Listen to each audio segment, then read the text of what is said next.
role to play in making the world a better place. Usually, a change does not need to be grand to make a difference. It just needs to be purposeful, intentional, and consistent. This is what motivates one to be courageous enough to take a stand for a cause. Our series on diaspora changemakers continues. On today's show, we look into the journey of two Africans in the diaspora whose unique quest for impact has led them to achievements that make them indeed changemakers.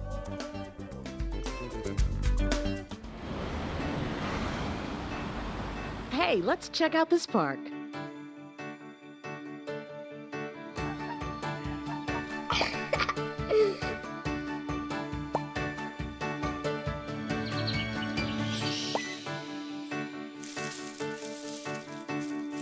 Oh, wow, that's really cool. To find a great local park or forest near you, go to discovertheforest.org. Welcome to Global Solutions. My name is Adedayo and I am with Mr. Ademilola Odunjiri. He is the first person from Nigeria, also the first person from Africa about to fly solo across the world. And I have him here with me. Welcome. Thank you very much. Thanks for having me. This is a Dare to Dream story and a mission that you are on. Can you tell us a bit of what inspired you to decide to go about this mission?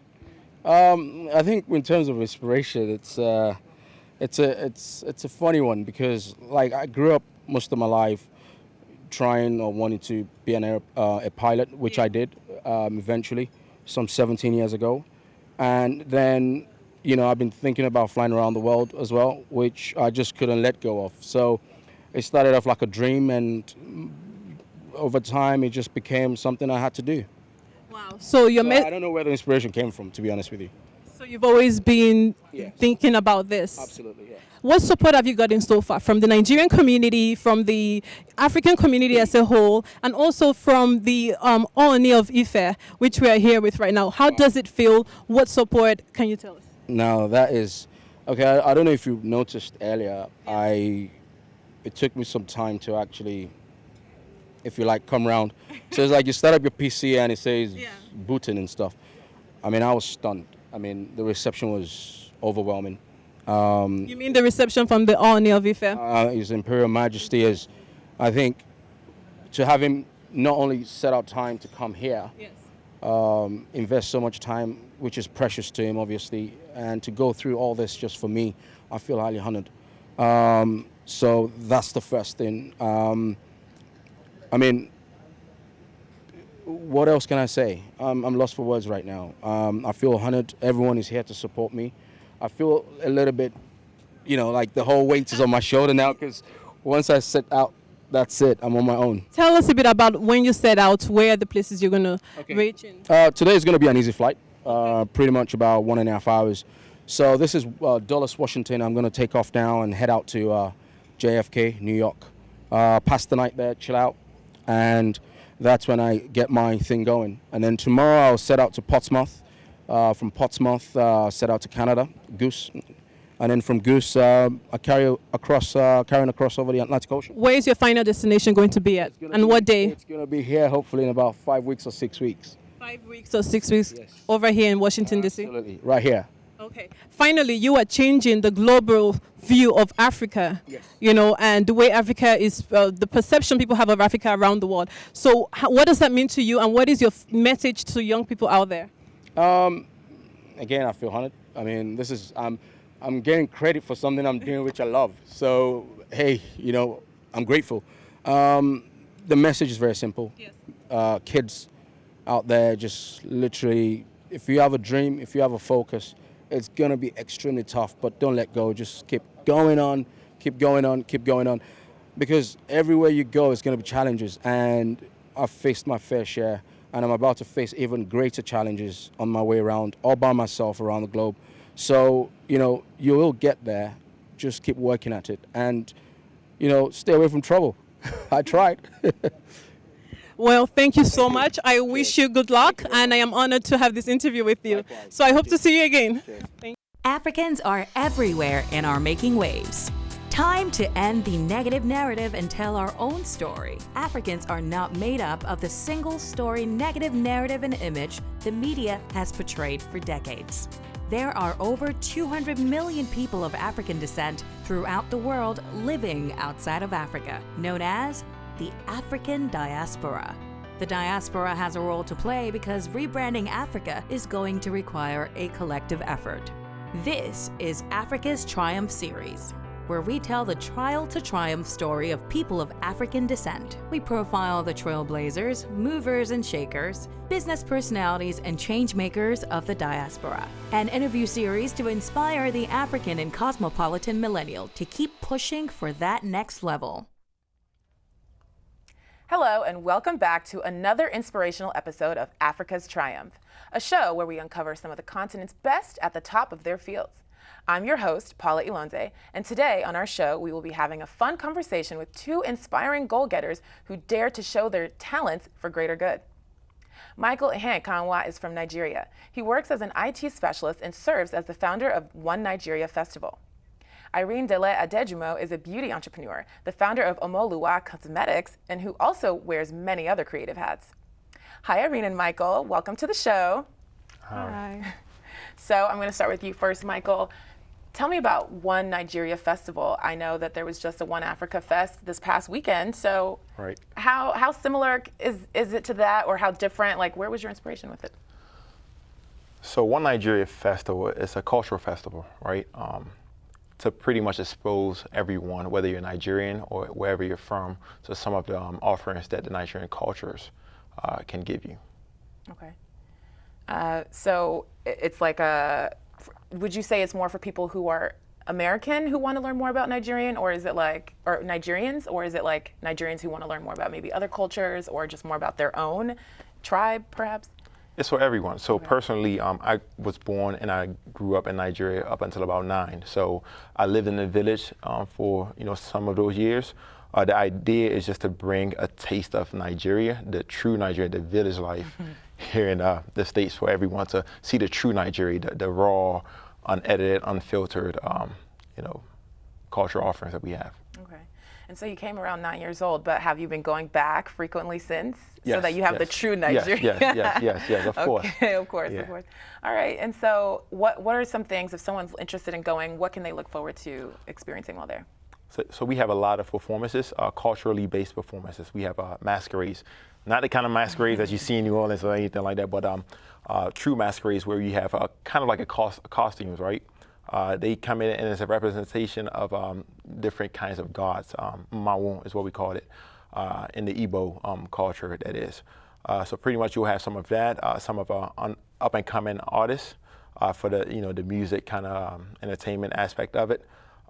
Face paintings with like tribal marks and things like that. A lot of food. People love African food nowadays. So yeah, we have a lot of that, and vendors. Okay, nice. And what really made you want to start this? Like, what did you think that this DMV area was lacking that you wanted to bring that was different? So the first stages of it was I lived in the DMV for about 21 years. And I've hadn't had any kind of experience with that. It's always been Music Fest. They do have some African festival. Nothing really speaks to me in terms of that Nigerian element. So I wanted to, to change that, to, pretty much create our own story through what we're gonna showcase. So we didn't have that we didn't have it then, and we don't have it now. So this will be the first offering that we're gonna have for it. Okay. Eventually, how are you thinking as far as scale? Now, this is a Changemakers series, so of course we're talking about, you're making change here and as far as bringing enlightenment to the population here, but do you have any bigger scale goals that you plan on, I guess, spreading throughout other parts of America or going back to Nigeria, other parts of Africa? What are your goals as far as the community, the diaspora? So the first step is obviously to bring awareness to the brand, what we're trying to do, right? And once we bring that awareness, we want to, make it an annual thing every year. With the help of the community, we can now create resources or pretty much utilize the resources that we currently have in Nigeria through various programs, mission trips, and things like that to pretty much play our role in making sure that Africa and Nigeria specifically reaches their full potential. Thank you very much. Thank you. And Irene, so you have your cosmetic line.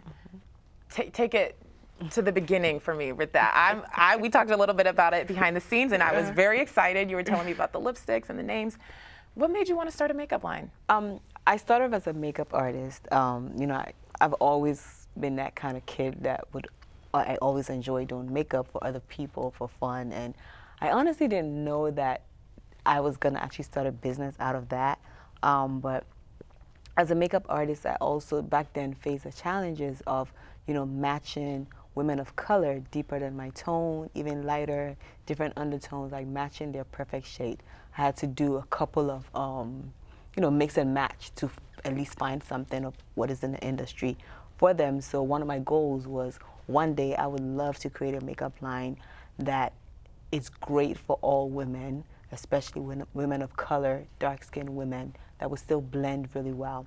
I also found out that as an artist, every time I had a client in my chair, for some reason they would like feel comfortable to share like their side hustles, their dreams, their aspirations and stuff with me. And, you know, just talking through the process during their makeup, by the time they were done, they felt a little bit more empowered, you know, and they were ready to kind of conquer the world or do something, take a step.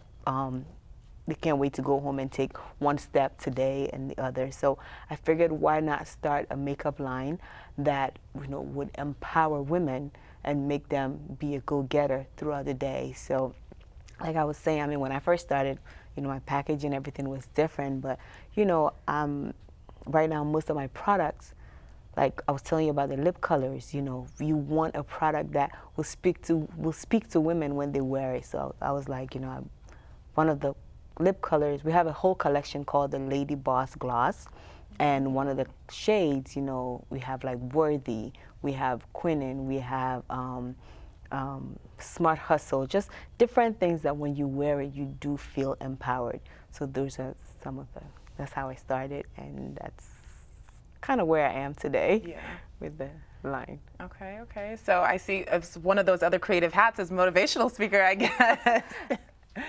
That sounds to be like a real interest of yours. It is. I love it. I mean, that's why it was just perfect to kind of, you know, I always tell people, you know, your brand is not about just selling a product. You know, you also have to use your talent and the things that you enjoy doing. So it's amazing, you know, to be able to speak to women and to other people to empower them, you know, through the power of beauty and makeup. So yes, I do a lot of speaking to empower people, but yeah. Nice, nice. So what was, like, your launch was initially where, here, or was it a dual launch, like here in the States and then also back home, or how is it, how are you tying in the two populations? So I started, I guess my products are made here in the US, at least 90% of the products are made here.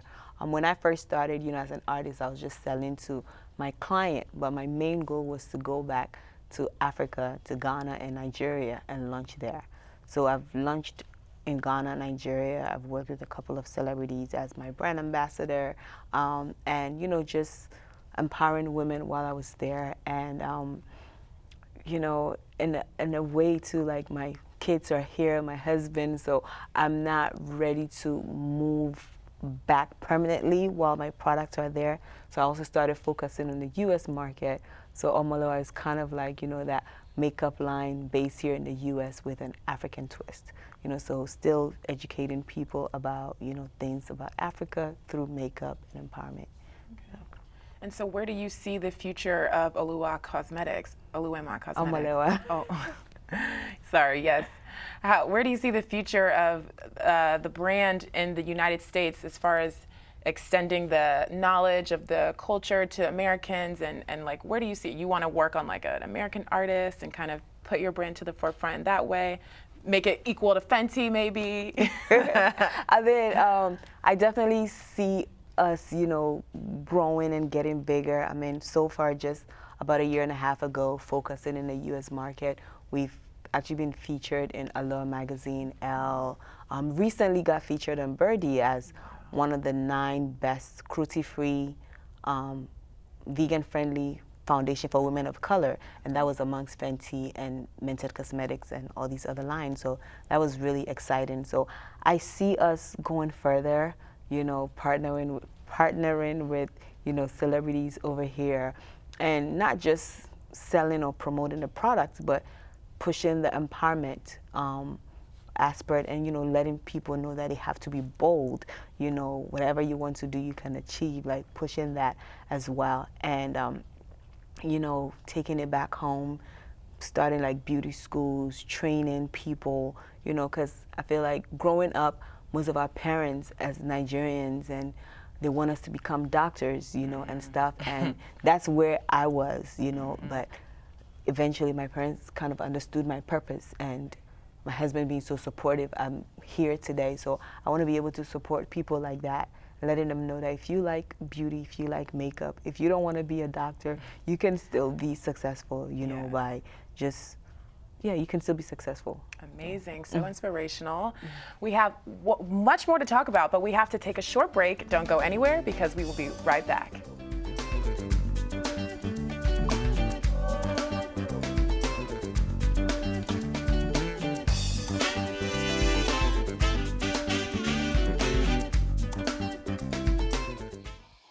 So how was work? It was 1,300 hours. My math class from 302 was in the trenches. Davy Roth had it the worst. Fractions were coming at him left and right. He just didn't get the damn things. 2 days ago, I tried to teach him what 1/4 of 1/2 was using different sizes of blocks. Yesterday, I tried again by dividing up pizza. Both missions failed. Oh no. But today, I was ready. I created a combat math game where the only way to beat the enemy is to out-fraction them. Davy conquered every last denominator. My game was so successful, the principal is deploying it to math squadrons all over the school. Anywho, how was your day? Oh, today my boss treated the office to salad wraps. Salad wraps. I know.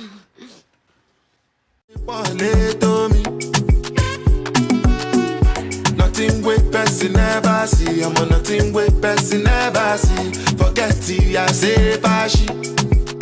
Money soon expected. Take our body, I jump.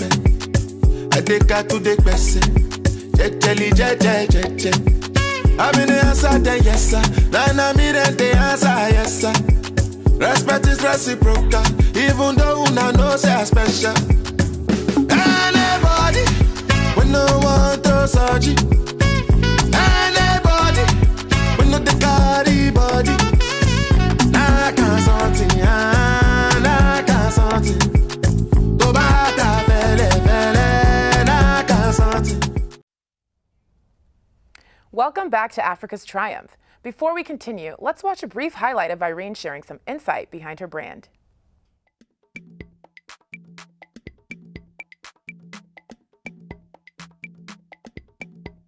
I started as a makeup artist. I've always loved to do makeup, even as a kid.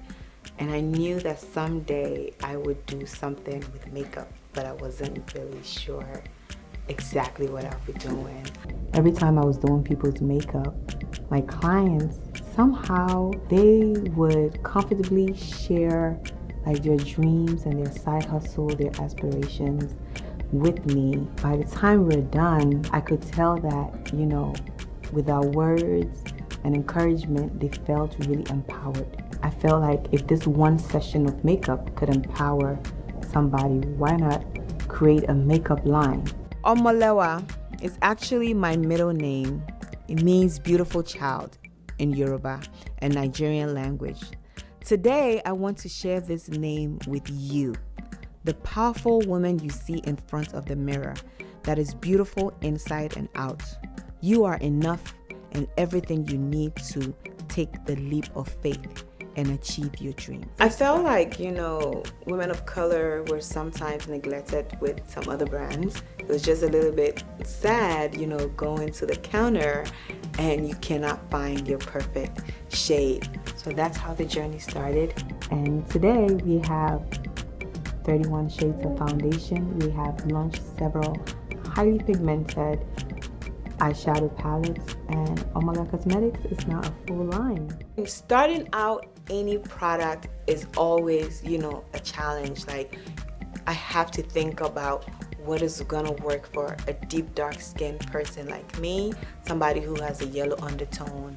I just want like a makeup product that would work for various women. I put a lot of thoughts into the packaging, not to just make it also beautiful, but to also make it very easy to work with. So like our foundations are airless pump. Once you pump it, like bacteria is not gonna go back into the foundations. We are on a mission to empower women to follow their dreams. We believe that women should be true to themselves, in control of their destiny, regardless of what others think or project upon them. Women should be supported by their makeup brand in pursuing their dreams and ambitions.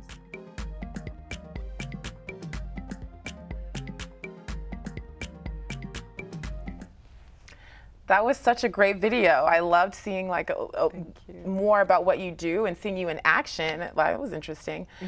So tell me, like, this is a Changemakers episode, Changemakers series. What are you planning to do? I know we talked about how you want to expand and make schools in Africa and develop the line more and work with more people.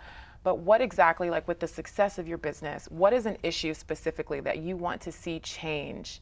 Not just with maybe beauty and empowerment, but using that leverage, I guess, and that platform to change an issue in Nigeria or in Africa as a whole. I know that's a loaded question. It's difficult. I guess with change-wise, just understanding, letting people and especially parents understand that they should let us use our talents and gifts and not be what they aspired to be, that they either achieved or did not.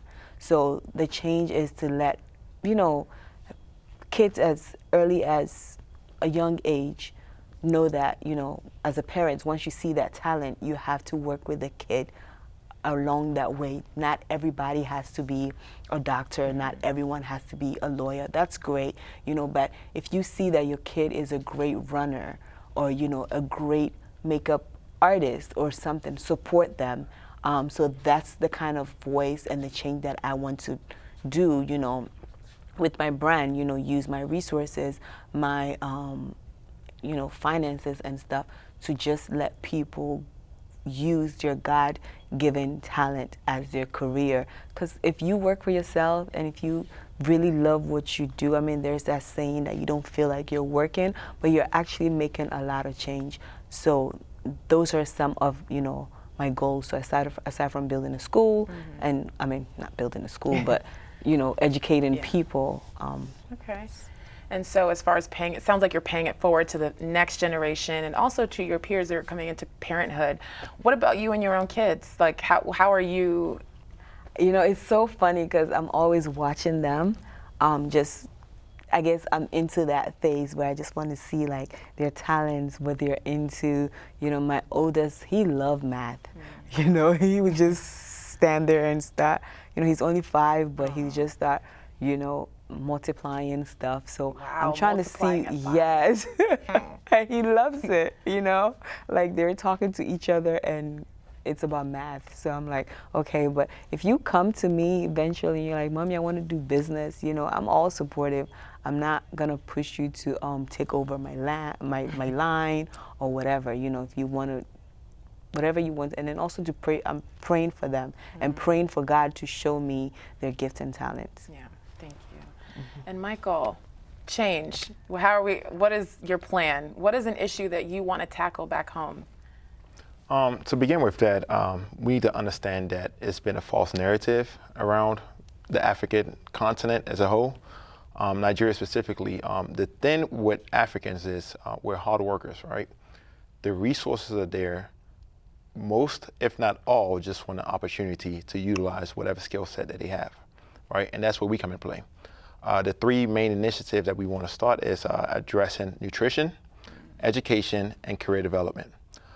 The reason for nutrition being one is because based on the human hierarchy of needs, if you're hungry, you don't care what the teacher is talking about because you need the food, right?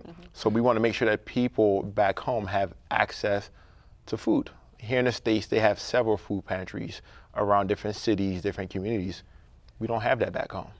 why not create that, right? So that way, at the worst, you can know that you could go here, maybe a soup kitchen, whatever the case may be, and have a decent meal, especially for children. Education. We believe that a good student need a good environment to learn. You know, some schools back home don't have adequate supplies, such as tables and chairs that we take so much for granted here. Pencils. I did some schooling back home in Nigeria. You have to obviously bring your own supplies, in addition to like your cane, because we we get disciplined back home. So you have to actually buy your koboko, the stick that So you have to buy that. So and if you don't buy it, you have to use the principal's one, and you don't want that. You don't want that one. You don't want that. So we just want to create a good, positive learning environment, whether it be supplying them with some tables, chairs, school supplies, and most importantly, work in a way to renovate some of the schools, painting the schools, things like that. So that brings me to the third initiative that we're doing this year, which is career development. The first phase of this is doing some sort of an apprenticeship program for people doing skilled labor. With that, we want to teach them how to do some of the stuff that we're going to use in terms of renovation, for example. Get a group of people, teach them how to do, whether it's bricklayers, masonry, painting, things like that. So that way, when it's time for us to renovate these schools, rather than going out and hiring people who already are well established and things like that, we can give them an opportunity to work, make it honest living. Because at the end of the day, that's pretty much what they want. They don't care about your 80 cents a day. They don't want your 80 cents a day. They want to be able to be empowered enough to give you 80 cents. Mm-hmm. So that's pretty much the mindset and the avenue that we're using to work with this. Awesome. That's definitely something that is going to enact change, because there is a shortage in jobs back home, as we all know. So I'm looking forward to seeing the impact that you guys both make in the community. You guys are change makers, and we're so happy to have you here with us today. So thank you. Unfortunately, we have to wrap up the show for now. And I'm looking forward to getting to learn more behind the scenes about what you guys are working on and what we can look forward to in the coming weeks, months, and years for both of you guys' brands. Awesome, thank you. Yeah, that was good. That was really good. Yes, so it's been great hearing how these two changemakers are carrying the impact torch to solve issues that they care about and that matters to them, and improving the lives of others. We want to thank our guests for being here, and I urge you to challenge yourself to be a force of change, no matter how little change might be. Again, I'm your host, Paula Ilante. Bye-bye for now.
All right, Monroe, you ready?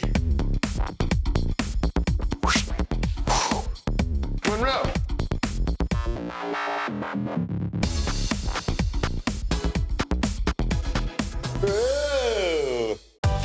I can do this.